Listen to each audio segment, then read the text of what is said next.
amazing.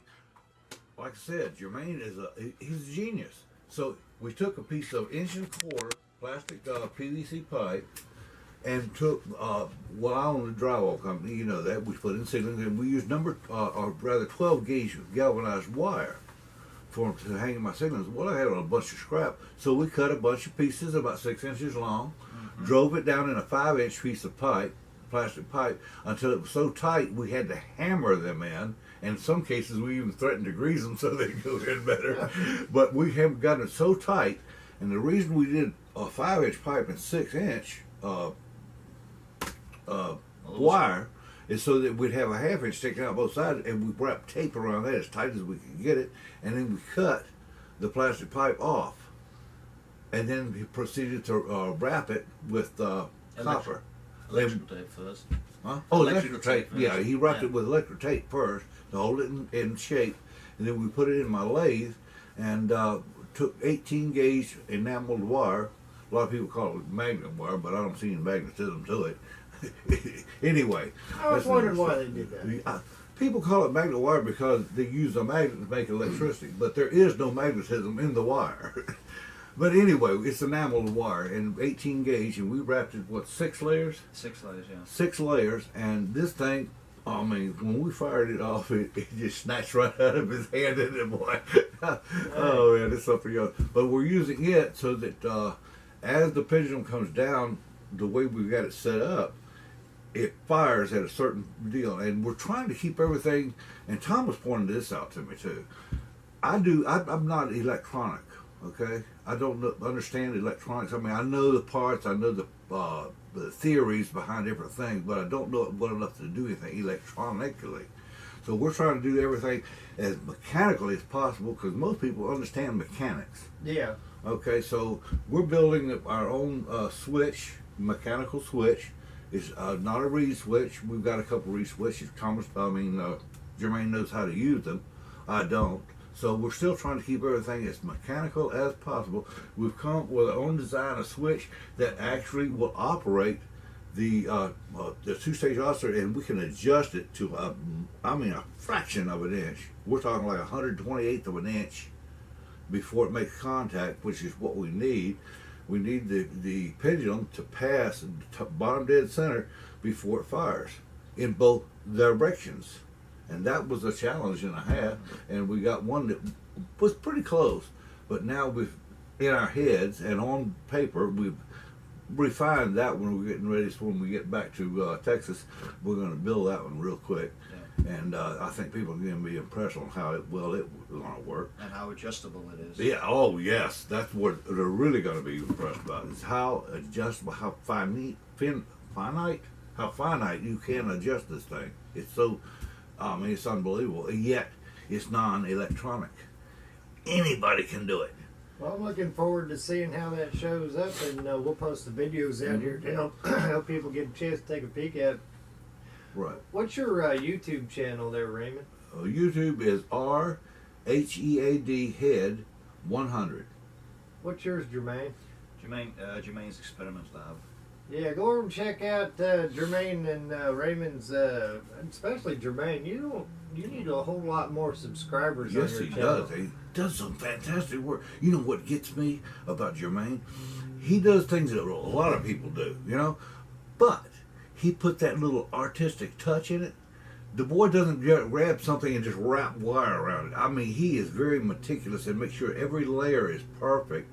He built this rocking arm deal, and he put it on his website, and you can see all the woodwork they built to put it together. It's all trimmed and routed around, and the boy is amazing. I've seen some of his craftsmanship on the deal.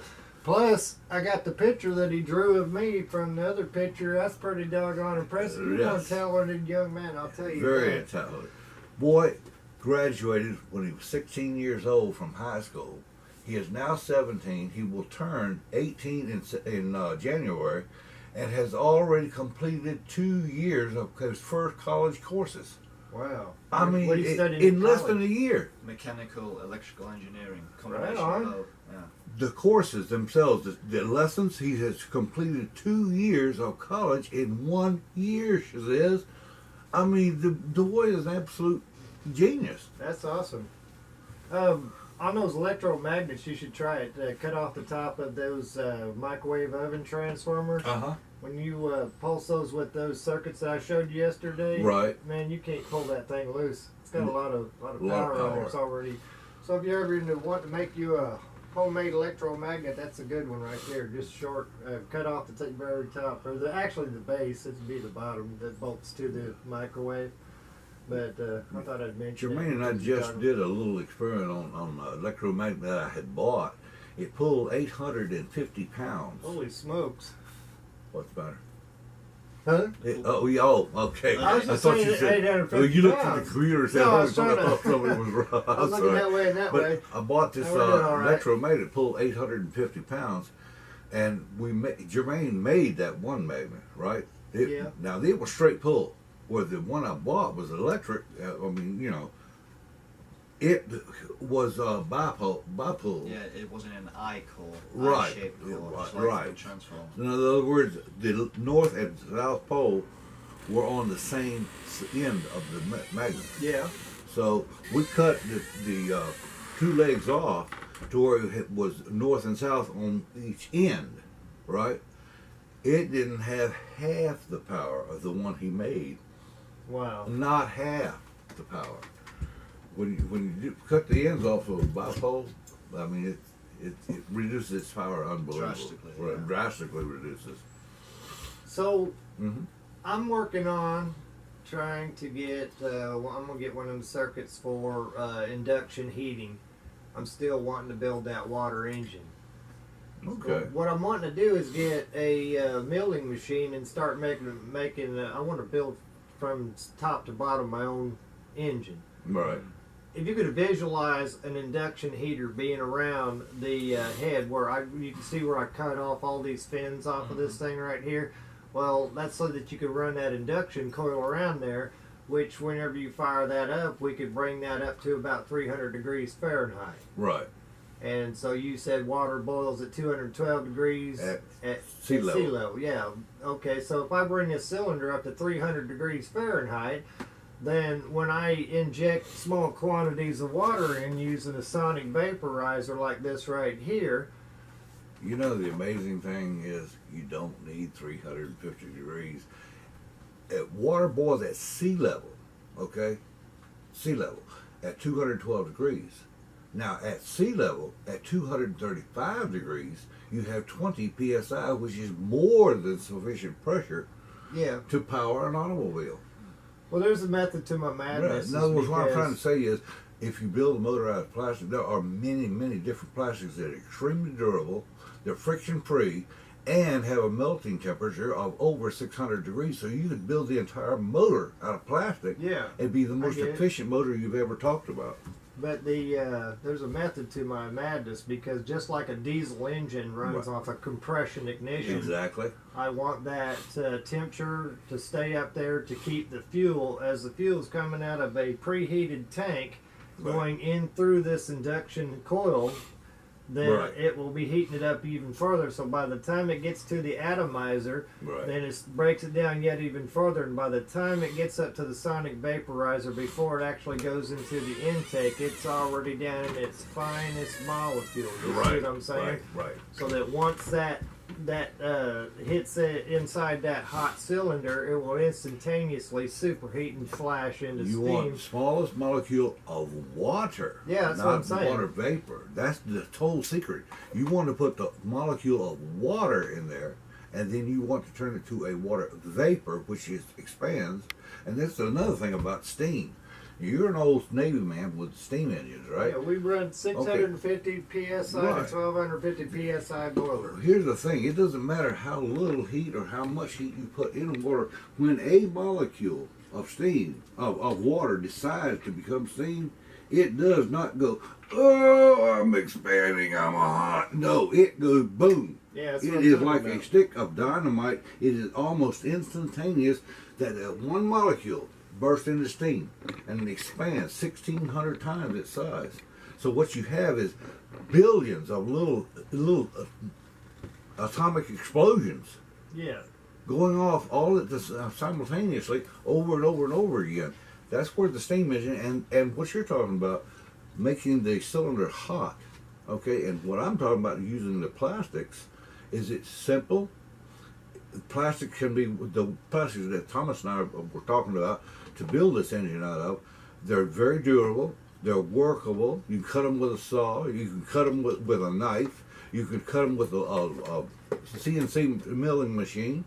So you could build the entire engine except your cooling section, because these plastics are not very good at transferring heat. Yeah, so see, they would hold any heat that you put in the cylinder. well, what I want is the cylinder to be its own sleeve with an insulated. The block itself won't transfer heat from. The only place you need heat in an internal combustion engine is in the cylinder. Right, exactly. So anyway, in phase 2 of that, if you see I'm holding up right here, got this electric motor on there. Visualize one of the pulse DC direct drive motors like the Fisher and Paykel or Samsung. Those have a lot of torque. That's why they use them in them washing machine motors. Right. Washing machines now. I mean, you think about how much water and clothes weighs inside you got to there, turn it back and they're and able to turn forth. it. I So- mean, slosh. That takes a tremendous amount of torque. So far we got steam technology, we got induction heating, and one other one that I mentioned earlier. What the heck was it? Steam, induction, and compression ignition. Compression ignition, yes. All right. So imagine this all as one unit. This electric motor. That when you fire this electric motor up, it starts to run this like an air compressor. Right. So all it's going to do is keep pushing that piston up and down, producing friction, which in turn is going to produce heat and start to warm it up. Because when you compress a gas, it gets hot. It's your starter motor. Yeah. So when it gets to the point where where it's up to operating temperature, and you begin to inject the water into the cylinder, and it instantaneously flashes the steam, which then in turn expands how many times its volume? 1,600. Yeah, 1,600 times its volume. So that'll produce enough pressure to push that piston back down. And so when it's on its way back up between the temperature and the compression, when you crack a water molecule from the separate the hydrogen and oxygen, you get electrical charge. Right. So between the heat, the compression, and that minor electrical charge right in there, you would quite literally get an explosion and an implosion at the same time, because you have oxygen and hydrogen. Exactly. Now here's the thing. You're running this motor right here, just like the old style tractors had what's called a motor generator. Right. And when you start it up with the starter portion of it, it's using it one direction. But once that engine gets up to speed, then that generator, the starter, now turns into a generator. Exactly. So could you visualize a unit like that was a motor generator that basically uses electric to get it started up to operating Right. temperature, plus the induction heating, which this induction coil wouldn't have to be on all the Not time. all the time, exactly. It only has to be on, and depending on which metals you use inside there, like if this was a stainless steel type of cylinder, Right. stainless steel, because of its makeup, actually gets hot faster than like regular steel. Right. And so you can get that thing glowing red hot if you want it to, but the key is it would very rarely have to come on. Just like the glow plugs in a diesel engine, you don't need it until the temperature drops down. So if the temperature is regulated, when it needs that extra boost of heat, it would kick on that ZVS driver and fire up that induction heating. So that's one of the things that I'm trying to work on right there. That's one of my projects. Right. That is a killer project, because I've tried to explain it several times on this show that as a motor, as a reciprocating motor, you put your water vapor, okay, you're not vapor, mist. Yeah. All right, you don't want it turned into a vapor of steam. You want it as a mist, so it's actually water molecules, and you put that in the cylinder, and you already got your air, and the piston comes up and compacts it. As it compacts it and compresses it, it gets hotter and hotter and hotter on its own, because it's compressing the heat right along with the oxygen and the air. Well, you don't even need oxygen it would It's work 'cause good with it's, any it's gas. right, it's right as long inside as it's the warm. fuel. Yeah. And the thing is, That's the more you compress or put pressure on water, the higher you raise the boiling point. Yep. So the slightest little bit of heat injected into this is going to get hotter and hotter and hotter until it's way above the actual boiling point, but your compression of your piston is keeping the boiling point so high that it's not, until the magic moment when it breaks over top dead center and starts down. It's releasing the pressure. As it releases the pressure, the boiling point lowers fast, very fast, and that all that water starts turning to steam over and over and over again, because you've added that tiny bit of heat as you were compressing it. Yeah. Now, to compress it without adding heat would do nothing, because it would undo the pressure on the other side to the same as it was before. That's why from start to The finish, slightest you'd be bit of priming that heat. fuel. Just before top dead center, just before, the slightest bit of heat to give it time to circulate through that mist of water and that compressed air, just enough time to give it that heat to transfer through. Then all of a sudden you break over, and as your piston comes down and releases the pressure, that boiling point drops drastically, and it starts building that steam, and just, I mean, as it comes down, it just gets more and more powerful all the way down. It's an amazing idea. It Yeah. truly is. Well, that's why I don't understand. You know, I do kind of sort of understand why the mainstream auto industry hasn't really took it to the extremes, because one of the things that people always holler about is the laws of thermodynamics, and they don't understand. They always talk about you can't compress liquid. Well, no, you can't. No. But you can turn that liquid into a gas, Right. and then turn around and compress that. Well, in that process, you didn't violate any of the laws of physics to do Exactly. that. Yeah. And if you understand how the molecule actually works, and that if you crack that thing apart, then you actually release an electrical charge, which when you start the fire, you need what? You need three things. You need a fuel source, you need oxygen, and an ignition source, all three Exactly. of which you can get from compression, ignition, or that electrical charge, either way. So there you go. By the way, have you ever heard of anything called a reverse steam engine? No, but this would kind of run like a steam engine for a moment. It will run like a steam engine, but I'm talking about a reverse steam engine. Remember the ferries Yeah, that yeah. the guy sent us? They actually made several and used them as ferries to cross. It wasn't the Potomac River or the Chesapeake? Chesapeake Bay. And what it did is they had a steam cylinder, just like a steam engine, but as it would fill, it would just fill with pot boiling steam. Yeah. No pressure. Then all of a sudden when it came around to come back, you had all this steam in there, it closed down.